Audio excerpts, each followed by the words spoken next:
നമസ്കാരം. മലയാളി വാർത്തയിലേക്ക് സ്വാഗതം.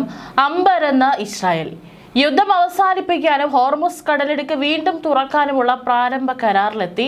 പശ്ചിമേഷ്യയിൽ നിന്ന് നിർണായക വിവരം: ഇറാന്റെ എണ്ണക്കപ്പലുകൾ സർവീസ് പുനരാരംഭിച്ചു. ഇറാനെ തകർക്കാമെന്ന അമേരിക്കയുടെ മോഹം നടന്നില്ല. ലോകത്തിന്റെ മുമ്പിൽ അമേരിക്ക നാണം കെട്ടു. അവസാനം ഇസ്രായേലിനെ തന്നെ ട്രംപ് തള്ളിപ്പറഞ്ഞു. അമേരിക്കയുമായി ഒപ്പുവെച്ച പുതിയ സമാധാന ധാരണകളെ തുടർന്ന് ഇറാന്റെ എണ്ണക്കപ്പലുകളും മറ്റ് ചരക്ക് കപ്പലുകളും സർവീസ് പുനരാരംഭിച്ചതായി ഇറാന്റെ ഔദ്യോഗിക മാധ്യമങ്ങൾ റിപ്പോർട്ട് ചെയ്തു. ഇറാനെതിരെ അമേരിക്ക ഏർപ്പെടുത്തിയിരുന്ന നാവിക ഉപരോധത്തിൽ ഇളവ് വരുത്തുന്നതാണ് ഈ പുതിയ നീക്കം.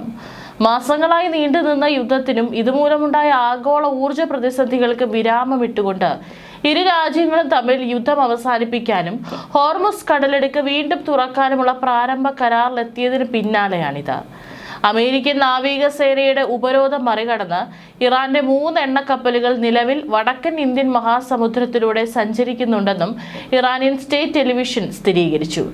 ഇവയ്ക്ക് പുറമെ ഇറാനിലേക്ക് ആവശ്യമായ സാധനങ്ങളും കന്നുകാലികൾക്കുള്ള തീറ്റയും വഹിച്ചുകൊണ്ടുള്ള മറ്റ് 2 ചരക്ക് കപ്പലുകൾ കൂടി ഇറാന്റെ തുറമുഖങ്ങളിലേക്ക് യാത്ര തിരിഞ്ഞിട്ടുണ്ട്.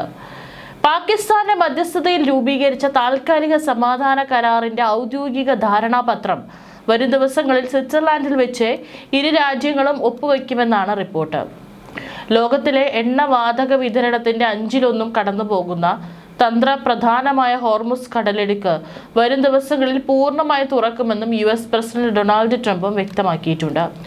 US-ഉം ഇറാനും തമ്മിലുള്ള യുദ്ധം അവസാനിക്കുന്നു എന്ന വാർത്ത പുറത്തു വന്നതോടെ രാജ്യാന്തര വിപണിയിൽ അസംസ്കൃത എണ്ണയുടെ വിലയിൽ കഴിഞ്ഞ 3 മാസത്തിനിടയിലെ ഏറ്റവും വലിയ ഇടിവ് രേഖപ്പെടുത്തി. ബ്രന്റ് ക്രൂഡ് ഓയിൽ വില ബാരലിന് 4% കുറഞ്ഞു.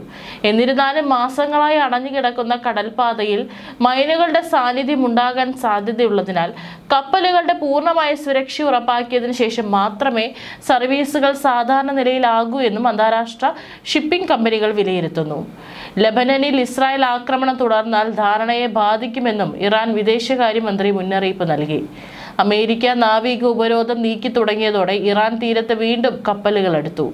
ഇറാൻ അമേരിക്ക അന്തിമ കരാറിനായുള്ള ചർച്ചകൾ ശനിയാഴ്ച തന്നെ തുടങ്ങും. ആണവായുധം ഉണ്ടാക്കാൻ ശ്രമിച്ചാൽ വീണ്ടും യുദ്ധമെന്ന് ഡൊണാൾഡ് ട്രംപ് മുന്നറിയിപ്പ് നൽകി. അതേസമയം അമേരിക്ക നാവിക ഉപരോധം നീക്കി തുടങ്ങി. 3 ടാങ്കറുകളും 2 ചരക്ക് കപ്പലുകളും ഉൾപ്പെടെ 5 കപ്പലുകൾ നാവിക ഉപരോധത്തിന് ശേഷം ആദ്യമായി ഇറാൻ തീരത്തെടുത്തു. യുദ്ധം തീർന്നെന്ന് ഇറാൻ പ്രഖ്യാപിച്ചു. വെള്ളിയാഴ്ച ധാരണ ഒപ്പിട്ട് ശനിയാഴ്ച തന്നെ ജനീവയിൽ വെച്ച് ചർച്ച തുടങ്ങും. പക്ഷേ പ്രശ്നം ഇസ്രായേൽ നിലപാട് തന്നെ. ഇസ്രായേലിന് താല്പര്യങ്ങളുണ്ടെന്നും തങ്ങൾ കരാറിൽ കക്ഷിയല്ലെന്നും ലെബനനിൽ നിന്നും സിറിയയിൽ നിന്നും ഗാസയിൽ നിന്നും പിന്മാറില്ലെന്നും ഇസ്രായേൽ പറഞ്ഞു കഴിഞ്ഞു. ലെബനന്റെ അന്താരാഷ്ട്ര അതിർത്തികളിലേക്ക് ഇസ്രായേൽ മടങ്ങണമെന്നാണ് ഇറാൻ നിലപാട്. അവസാന നിമിഷം ഇറാനുമായി ധാരണ വിജയിപ്പിച്ചെടുത്ത ഖത്തർ അമീറുമായി American president Donald Trump G7 ഉച്ചകോടിയിൽ വെച്ച് കൂടിക്കാഴ്ച നടത്തി. ഇറാൻ അമേരിക്ക ധാരണ അടുത്ത ദിവസങ്ങളിൽ പരസ്യമായി പ്രസിദ്ധീകരിച്ചേക്കും. ഇതിനിടെ അമേരിക്കൻ സെൻട്രൽ കമാൻഡ് ആക്രമിച്ച കപ്പലായ MT ജൽവീറിലെ 21 ഇന്ത്യൻ നാവികർ ഇന്ത്യയിലേക്ക് മടങ്ങി.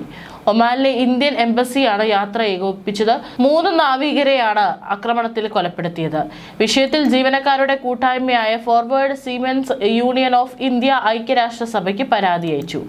അടിയന്തര അന്വേഷണവും അമേരിക്കയിൽ നിന്നുള്ള നഷ്ടപരിഹാരവുമാണ് ആവശ്യപ്പെട്ടിരിക്കുന്നത്.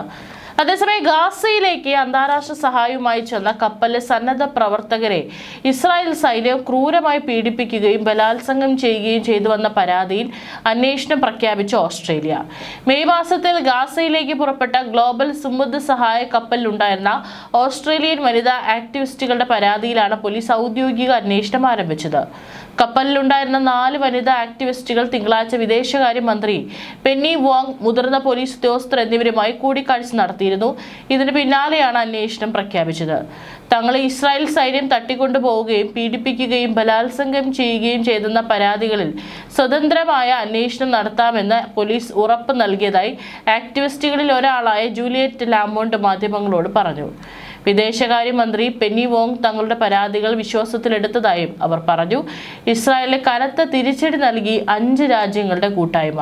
Britain, Australia, Canada, France, Norway എന്നീ രാജ്യങ്ങളാണ് വെസ്റ്റ് ബാങ്കിൽ ഇസ്രായേലി കുടിയേറ്റക്കാർ പലസ്തീനികൾക്കെതിരെ നടത്തുന്ന ആക്രമണത്തിനെതിരെ കടുത്ത നടപടിയുമായി രംഗത്ത് വന്നത്. യഹൂദ കുടിയേറ്റക്കാരുടെ ആക്രമണങ്ങൾക്ക് ധനസഹായം നൽകുകയും അതിന് സൗകര്യമൊരുക്കുകയും ചെയ്യുന്ന സംഘടനകൾക്കും വ്യക്തികൾക്കുമെതിരെ ഈ രാജ്യങ്ങൾ ഉപരോധം ഏർപ്പെടുത്തി. തീവ്രവാദികളായ കുടിയേറ്റക്കാർ ആക്രമണങ്ങളിൽ ഉത്തരവാദികളാകണം എന്ന ലക്ഷ്യത്തോടെയാണ് ഈ നീക്കമെന്നും 5 രാജ്യങ്ങളും സംയുക്ത പ്രസ്താവനയിൽ അറിയിച്ചു. വെസ്റ്റ് ബാങ്കിലെ കുടിയേറ്റക്കാരുടെ ആക്രമണങ്ങൾക്ക് ധനസഹായം നൽകുകയും സഹായമൊരുക്കുകയും അക്രമം നടത്തുകയും ചെയ്യുന്ന 6 സ്ഥാപനങ്ങൾക്കും ഒരു വ്യക്തിക്കുമെതിരെയാണ് ഉപരോധം ഏർപ്പെടുത്തിയത്. സ്വത്ത് മരവിപ്പിക്കൽ, യാത്രാവിലക്ക്, കമ്പനി ഡയറക്ടർ സ്ഥാനങ്ങളിൽ നിന്നുള്ള വിലക്ക് എന്നിവ ഇവർക്ക് നേരിടേണ്ടി വരും. കുടിയേറ്റക്കാരുടെ കൃഷിയിടങ്ങൾക്കും ഔട്ട് പോസ്റ്റുകൾക്കും സാമ്പത്തിക സഹായം നൽകിയ ഒരു അസോസിയേഷനും പാലസ്തീൻ ഭൂമിയും സ്വത്തുക്കളും നശിപ്പിക്കാൻ സഹായം നൽകിയ ഒരു നിർമ്മാണ കമ്പനിയും ഇതിൽ ഉൾപ്പെടുന്നതായി UK വിദേശകാര്യ മന്ത്രാലയം അറിയിച്ചു. തീവ്ര വലതുപക്ഷക്കാരനായ ഇസ്രായേലി ധനമന്ത്രി ബെസാലെൽ സ്മോട്രിച്ചിന് ഫ്രാൻസ് നിലവിൽ വിലക്ക് ഏർപ്പെടുത്തിയിട്ടുണ്ട്. രാജ്യത്തേക്ക് പ്രവേശിക്കുന്നതിനാണ് വിലക്ക്.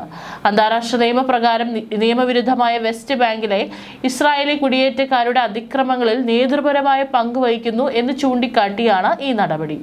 കുടിയേറ്റക്കാരുടെ 4 നേതാക്കളെയും 21 അക്രമകാരികളായ കുടിയേറ്റക്കാരെയും വിലക്കിയിട്ടുണ്ടെന്ന് ഫ്രാൻസ് വ്യക്തമാക്കി. അക്രമങ്ങൾ നടത്തുന്ന 20 കുടിയേറ്റക്കാരെ രാജ്യത്ത് നിന്ന് വിലക്കുന്നതായി നോർവേ അറിയിച്ചു. ഓസ്ട്രേലിയ കഴിഞ്ഞ ആഴ്ച ന്യൂസിലാൻഡിനൊപ്പം ഇസ്രായേലി കുടിയേറ്റക്കാർക്കെതിരെ സംയുക്ത ഉപരോധം പ്രഖ്യാപിച്ചിരുന്നു.